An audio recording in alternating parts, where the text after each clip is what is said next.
Нұр-Сұлтан қаласындағы кішігірім сауда орталықтары карантин жағдайын пайдаланып, жалға беру ақысын қымбаттатып жатыр дейді жас кәсіпкерлер. Елорда орталығында орналасқан Аспан базар сауда үйіндегі жалға алушылардың сөздерін тыңдап қайттым. Бүгінгі таңда бұл орталықта 30-дан астам сату орындары мен 80 шақты дүкен бар. Кәсіпкерлердің басым бөлігі жалға беру құнының аз уақыттың ішінде артып кеткенін алға тартып отыр.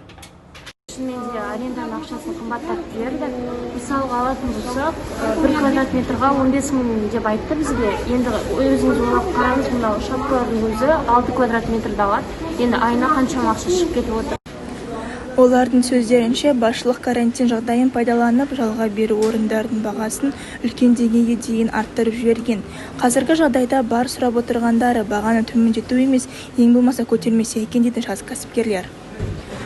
Адина Ашымхан, арнайы Еуразия ұлттық университеті үшін.